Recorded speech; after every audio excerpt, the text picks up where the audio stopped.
앞서 전해드린 대로 박근혜 대통령이 중앙아시아 3개국 순방길에 올랐습니다. 네, 이번 방문의 의미와 기대 효과는 무엇인지 자세히 짚어보겠습니다. 도움 말씀 주시기 위해 한국유라시아 학회장인 박상남 한신대학교 교수 자리하셨습니다. 네, 안녕하세요. 어서 오세요. 네, 안녕하세요. 네, 박근혜 대통령 취임 후 처음으로 중앙아시아를 방문했는데요. 어떤 의미가 있나요? 네, 청와대에서도 이미 밝혔듯이 어떤 경제 협력, 그동안 이루어왔던 경제 협력을 좀 한 단계 더 발전시키고, 네. 그다음에 유라시아 이니셔티브의 어떤 기반을 만들고, 또 북핵 문제에 대한 공조를 이들 국가와 함께 하는 것, 특히 이 중앙아시아 가지고 있는 에너지나 물류, 인프라 시장에 한국 기업이 더 적극적으로 진출할 수 있는 그런 어떤 토대를 마련하기 위해서 방문하신다는 거에서 의미가 있다고 생각합니다. 네, 이번에 이제 방문국이 3개 나라입니다. 먼저 우즈베키스탄, 카자흐스탄 그리고 투르크메니스탄인데 경제적인 의미도 있겠지만 거기에 더해서 전략적인 파트너십에 대해서도 중요한 나라라고 하는데 예. 전략적 동반자 관계 어떤 것을 의미하는 겁니까? 네, 이 한국과 중앙아시아 국가들은 이 중국이나 러시아라는 거대 강국 사이에 끼어 있습니다. 예. 이게 EU 같은 경우는 비슷비슷한 규모의 나라들이거든요. 또 동남아 아세안도 비슷비슷한 규모의 나라들인데 이 한국과 중앙아시아 국가들은 이게 러시아, 중국, 인도 아주 이런 거대 강국에 끼어 있는 중간 규모 네. 국가들이라는 거죠.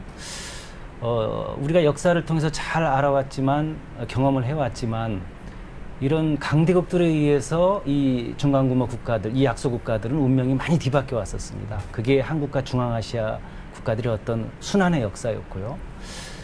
그래서 이 두 지역에 있는 중견 국가들이 어떤 연대를 하고 협력을 강화하는 것, 이것은 대강대국의 어떤 외교 전략 또는 대강대국을 견제하는 것에 있어서 대단히 전략적 의미가 있다. 예.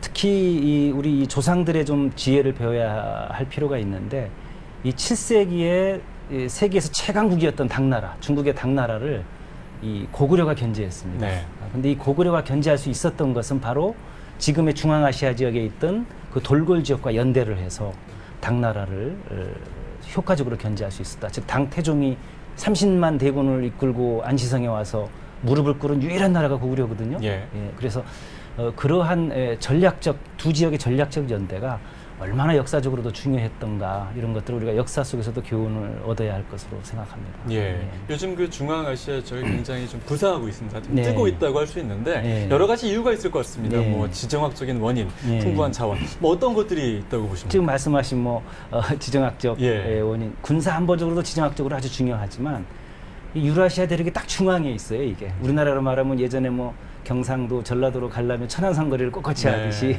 한양에서 그러니까 유라시아 대륙의 천안삼거리다. 거치지 않으면 동양에서 서양으로 갈 수가 없고 러시아에서 중국 또는 인도, 중동으로 나갈 수가 없는. 예. 그래서 이것은 군사 안보적으로 지정학적 중요성뿐만이 아니라 어떤 물류나 어떤 그런 교류의 장에서도 대단히 중요하다라는 것이고요. 또 요즘 이 중앙아시아 국가들 우리가 잘 봐야 되는 게 세계에서 가장 역동적으로 경제 발전을 하는 그런 중국, 러시아, 인도, 이 브릭스 국가 아닙니까? 예. 이 3개 국가 딱 사이에 있어요. 이 황금의 트라이앵글이죠. 그러니까 냉전 시대 때는 변방이었는데 세계적으로 이제 이 가장 발전하는 국가들의 그 딱 중앙에 위치해 있기 때문에 앞으로 경제 발전의 잠재적 어떤 효과도 상당히 클 것이다. 그래서 여기에 한국이 좀 선점하는 것, 또 적극적으로 모색하는 것은 상당히 중요한 의미를 지닌다 이렇게 생각을 하고 있습니다. 네. 네. 그렇다면 중앙아시아에서 한국의 위상은 어느 정도인가요? 예, 아마 세계에서 가장 한국을 짝사랑하는 나라. 예. 예를 들어서 2010년 그 현지 여론조사를 보면 우즈베크 같은 경우는 세계에서 가장 협력할 국가 1위가 한국이 나옵니다. 네. 뭐 미국이나 뭐 러시아나 중국을 제치고 그 다음에 카자흐스탄 같은 경우는 3위가 나와요. 예. 그 이유가 뭔가 봤더니 이들 국가들이 이 워낙 그 강대국 사이 침략도 많이 받았기 때문에 이 중국이나 러시아 옆에 있지만 예. 그들 국가보다는 규모도 비슷하고 약소국가임에도 불구하고 세계적인 중견국으로 성장한 한국이 자신들의 발전해 나갈 모델로 생각하는 거예요. 네. 그래서 한국에 대한 상당히 동경이 있고 그것은 미국이나 유럽이 주지 못하는 그런 또 다른 어떤 동질감이 있는 것 같고 또 최근에는 한류 한류 특히 드라마 부분에서 거의 뭐 매일 뭐 두세 편의 한류 드라마가 방영될 만큼 상당히 한류가 많이 그 선풍적인 인기를 끌고 있는데 그 사람들한테 여쭤보면은 왜 한국 드라마를 좋아하느냐 그랬더니 러시아, 유럽 드라마와는 달리 상당히 가족이나 어떤 뭐 이런 친구의 우정, 자기네들과 너무나 같은 정서의 내용들을 담고 있어서 예. 상당히 뭐 친근감을 느낀다 이럽니다. 이것이 아마 유라시아 그 예전에 우랄 알타이 같은 문화권에 속해 있었고 네. 북방 유목민족의 같은 문화적 기원을 갖고 있었기 때문에 지금 어순도 비슷합니다. 상당히 뭐 이를테면 어른에게 악수를 할 때는 이렇게 두 손을 한다든지 예. 술잔을 이렇게 두 손을 한다든지 네. 이거는 어느 나라에서 발견하기 힘들거든요. 한국 이외에는. 근데 거기 가면 그러거든요. 네. 그래서 그런 또 문화적 공통점도 상당히 작용하고 있지 않나. 한국에 나와 있는 외국인들 보면 카자흐스탄이나 우즈베키스탄에서 오신 분들도 참 많더라고요. 많이 있죠. 그러니까, 네. 그러니까 예전에 우리가 아메리칸 드림, 뭐 유럽 드림이 있듯이 네. 한국 드림이 있죠. 이걸 잘 살려나가야 하는데 네. 그러려면 좀 우리 정부가 좀 체계적으로도 지원하고 좀 우호적으로 그쪽 예. 나라들에게 도움을 많이 주는 것 이런 게 중요할 거라고 네. 생각합니다. 저도 오늘 이 자리에서 이제 예. 가장 짝사랑하는 나라가 한국이었다는 사실을 지금 예. 처음 알았는데 그만큼 예. 아직 잘 모르는 것 같습니다. 그렇다면 이제 우리나라의 어떤 교류 현황 예. 어떻습니까? 지금 소련이 91년에 붕괴하고 나서 예. 이게 갑작스럽게 독립한 나라들 아닙니까? 뭐 예를 들어서 대한민국이 붕괴했다 그러면 뭐 충청도, 강원도, 뭐 경기도가 독립했듯이 이게 독립하면서 이제 우리랑 수교를 최초로 하게 됐죠. 뭐 그동안 역대 정권에서 뭐 다양한 이제 차원에서 이렇게 교류를 해왔었는데 특히 뭐 경제, 문화, 외교적으로도 많은 발전을 해왔고 또 뭐 요즘은 인적 교류도 상당히 활발해지고 있습니다. 그러나 제일 중요한 이제 어떤 우리가 주목해야 될 사항 중에 하나는 한중앙아 포럼이라고 있습니다. 네. 이것은 한국과 중앙아시아 5개국이 함께 참여하는 차관급이 함께 참여하는 포럼이 있는데 이 중앙아시아 국가들이 이 주변 강대국들 중국이나 러시아가 하자고 해도 5개국이 다 모이질 않아요. 예. 왜냐하면 그 강대국에 대한 불신이 크거든요. 워낙 침략을 많이 받아서. 그래서 그런데도 불구하고 이 한국하고 하자 그러면 5개국이 다 참석합니다. 네. 그래서 세계 유일하게 중앙아 5개국이 다 함께 참여하는 것이 한국 중앙아시아 포럼이에요. 예. 이게 지금 이제 올해 8회째 진행이 됐거든요. 여기에서 뭐 다양한 경제 협력 방안이라든지 뭐 또 앞으로 해 나갈 일이라든지 이런 것들을 차관급이 하고 있는데 상당히 좀 성공적인 모델이다. 그래서 이걸 더 발전시켜서 장관급 또는 총리급 또 더 나아가서는 정상급까지 이렇게 확대하는 방안을 우리가 전략적으로 추진할 필요가 있다. 그래서 상당히 한 중앙아 포럼을 좀 더 확대 발전시킬 필요가 있다. 예. 이게 한국이 국제사회에 나와서 한국이 주도해서 어떤 국가들의 모임을 만들어 본 경험이 없거든요. 근데 네. 이게 이제 이 지역에서 네. 이런 일이 진행되고 있기 때문에 상당히 소중한 자산이다 이렇게 생각합니다. 예, 사실 이 스탄이라는 이름이 들어간 나라를 보면 이슬람 국가들이 많지 않습니까? 그렇죠. 그래서 그런지 좀 잘 우리랑 좀 가깝지 않을 것이다라는 생각이 네. 들었는데 오늘 말씀 들어보니까 굉장히 동질감이 그렇죠. 가는 그런 부분이에요. 예, 그러니까 이슬람이라는 게 7세기 때 들어오거든요. 예. 그 이전까지는 우리랑 같은. 아. 그러니까 예를 들어서 북방 유목민족이 한쪽은 만주를 통해서 한반도로 왔고 중국의 한족에 패해서 네. 한쪽은 몽골을 통해서 중앙아시아로 흘러 들어갑니다. 그래서 우리가 이게 종교적으로 뭐 이슬람 그러면 상당히 좀 괴리감을 느끼는데 네. 사실 그렇지 않고요. 예. 네, 그것은 이제 하나의 일부분이고 전체적인 생활로 봤을 때는 공통점이 상당히 많죠. 네. 특히 그 박근혜 대통령은 한국 대통령으로서 최초로 스탄으로 끝내는 네. 나라죠. 그러니까 투르크메니스탄을 방문하게 되는데요. 예. 그러니까 어떤 면을 주목해야 되나요? 이 투르크메니스탄은 이제 중앙아시아권 중에서도 좀 은둔 국가였어요. 예. 그 중립 국가를 표방하고 아까 뭐 러시아랑 하자고 해도 특히 안 나오는 나라 중에 하나고 중국이 뭘 하자고 해도 되게 소극적인 나라 중에 하나고 근데 이제 한국하고는 잘 나오는데 이게 가스 매장량이 세계에서 6번째로 많습니다. 예. 그 다음에 아주 어떻게 보면 중앙아시아의 진주라고 할 만큼 자원이 많은 나라인데 이 나라가 요즘 관심을 갖고 있는 게 이 가스를 그냥 수출하는 것보다는 좀 부가가치를 높여서 좀 고부가 가치로 수출을 해서 이윤을 좀 많이 남기는 방안에 대해서 고민을 하고 있어요. 그런데 이렇게 보니까 세계에서 석유화학 산업이 가장 발달한 나라가 또 한국이라는 얘기죠. 예. 그래서 한국이 같이 합작을 해서 이것을 만들어 보면 어떨까 이렇게 생각을 하고 있고 한국 역시 이제까지 에너지 광구만 얻으려고 했거든요. 근데 이제는 그것이 아니라 우리의 기술을 가지고 가서 예.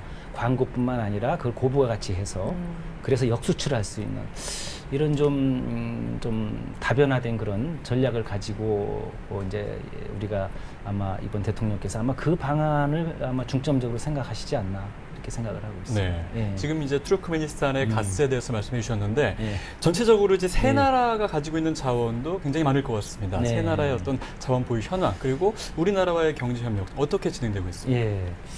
일단 뭐 카자흐스탄 같은 경우는 398억 배럴, 약 세계에서 약 9위에 해당합니다. 중동 지역을 빼고는 뭐 거의 제일 많은 일반 국가 중에서는 예. 그런 국가 중에 하나가 속하고, 투르크메니스탄 아까 말씀드렸듯이 가스가 6위고, 또 우즈벡 같은 경우는 뭐 가스 뭐 그렇게 가스나 석유 자원은 많지 않습니다만 가스가 또 그래도 풍부한 나라고, 특히 예. 금이나 뭐 이런 면화도 풍부한 나라고, 특히 이 이외에 에너지 자원 이외에 이들 국가들은 다 스텝 지역, 사막 지역들이 많지 않습니까? 근데 이 사막 지역이 우라늄을 비롯해서 광물의 백화점이에요. 예. 모든 광물이 다 나오는 거죠. 그래서 이 한국 같이 이게 제조업을 하는 나라에서는 상당히 이 나라의 어떤 자원 이런 것들이 이제 상당히 중요한 것이고, 지금 카자흐스탄 같은 경우는 그래서 지금 한국과 잠빌 해상광구, 즉 카스피에 있는 잠빌 해상광구를 공동으로 개발하고 있고요. 아리타우의 석유화학 단지를 공동 이제 건설하고 있고, 또 바라시의 석탄 화력 발전소, 그다음에 우즈벡 같은 경우는 수르길 가스전 개발을 공동으로 하고 있고, 또 나바이 지역의 어떤 개발을 통해서 물류 중심지로 또 만들고 있고, 투르크는 이제 앞으로 시작해야 되겠죠. 예. 그러나 이제 석유화학 산업 단지를 위주로 아마 전개하지 않을까 이렇게 생각이 됩니다. 예. 저희가 이제 앞서 보도에서도 잠깐 언급한 바 있지만 이 유라시아 이니셔티브 구상 있지 않습니까? 박근혜 예. 대통령이 이제 밝힌 어떤 구상인데 어떤 그런 구상의 구체적인 어떤 행동이라고 볼 수 있을까요? 네, 유라시아 이니셔티브는 그 유라시아 대륙을 하나의 시장으로 만들겠다라는 거. 이런 것은 사실 그동안 강대국만이 해오던 것이거든요. 예. 그런데 이것을 중견 국가인 한국이 하겠다라는 거, 이것은 상당히 적극적인 외교 정책이다. 이것은 한국이 그동안 세계에서 유례없는 어떤 시장 경제와 민주주의를 발전시킨 그런 유일한 나라거든요. 네. 유라시아 대륙에서 중국이 경제 개발이 되고 있지만 민주주의는 후퇴해 있거든요. 그다음 후퇴에 발전하지 않고 있고, 예. 뭐 러시아도 그렇고. 그래서 민주주의와 시장 경제를 발전시킨 유일한 국가로서 상당히 자신감 있는 제안이다, 유라시아 이니셔티브가. 그래서 이걸 이번 대통령의 방문은 상당히 그런 의미에서 의미가 있겠다. 문제는 이것을 어떤 정권 차원에서, 대통령 임기 차원에서 끝나는 것이 아니라 중장기적인 그런 전략을 가지고 해야겠다. 예. 이것이, 그리고 또 구체적으로 그 중앙아시아 국가들이 원하는 것, 우리가 원하는 걸 갖고 접근하지 말고 네. 그 국가들이 원하는 게 뭔지, 필요로 하는 건지를 뭔지를 파악해서 그것을 과감하게 도와주면서, 그러면서 또 우리도 얻을 것 얻는 그런 어떤 상생의 어떤 자세로 접근하는 것이 상당히 앞으로 양 지역의 협력에 바람직하겠다 이렇게 생각이 듭니다. 네. 네. 그러니까 마지막으로 중앙아시아 앞으로 어떤 외교 전략을 가지고 접근해야 되는지 마무리 말씀해 주시죠. 네, 중앙아시아 국가들은 우리가 잘 잊혀져서 잘 모르겠지만 수천 년 동안 실크로드를 통해서 교류를 해왔습니다. 지금도 신라의 유적이나 고구려의 뭐 벽화 이런 데에 예. 중앙아시아의 흔적이 그대로 남아있죠. 그래서 이걸 복원한다는 차원. 우리가 워낙 대륙국가 아니었습니까? 근데 네. 분단되면서 이게 섬나라가 돼버렸는데 대륙으로 복귀한다는 것. 이제 해양에서 성공했으니까. 그래서 그런 의미에서 중앙아시아를 봐야 된다라는 것이고, 또 말씀드렸듯이 단기적 차원이 아니라 세계 전략, 유라시아 대륙 차원의 전략 속에서 진행을 해야 되고, 또 구체적으로 그들이 원하는 요구사항을 우리가 수용하는 그런 자세에서 접근해야겠다, 이런 것이고요. 강대국 외교도 중요하지만 이런 중간 국가들의 연대가 정말 중요하다. 예. 이것은 강대국들에게 더 이상 우리가 침략당하거나 우리의 운명이 좌지우지되지 않기 위해서도 이 중간 규모 국가들의 연대는 매우 중요하다. 왜 힘센 사람 있으면 왜 약자들이 힘을 합쳐서 힘센 사람들에게 우리가 견제를 할 수 있듯이, 그런 차원에서 이 중앙아시아 국가들은 강대국 외교와는 또 다른 의미가 있다라는 것이고요. 특히 이제 이 마지막으로 이 고려인들에 대한 거. 고려인들이 상당히 많이 살고 있는데 그동안 한국 정부가 좀 고려인들에 대해서 너무 좀 소홀하지 않았나. 그래서 이들이 어떤 처음에 이 소련 붕괴되고 한국과 수교를 할 때 대단히 희망을 많이 가졌었는데 예. 그동안 좀 많이 실망도 했지요. 그래서 우리가 이제는 이 고려인에 대한 어떤 체계적인 지원 이런 것도 우리가 정말 가장 중요한 우선순위로 진행을 해 나가겠다. 아무튼 제일 중요한 것은 한국과 중앙아시아의 앞으로 미래에 서로 이렇게 대륙으로 연결할 수 있는 시대가 열렸으니까 시베리아 철도나 예. 실크로드를 통해서 적극적으로 더 가까운 아마 이웃이 되지 않을까 생각합니다. 네. 자, 지금까지 박상남 한국 유라시아 학회장과 함께 박근혜 대통령의 중앙아시아 3개국 순방의 의미와 기대 효과에 대해 짚어봤습니다. 네, 오늘 말씀 감사합니다. 감사합니다. 네.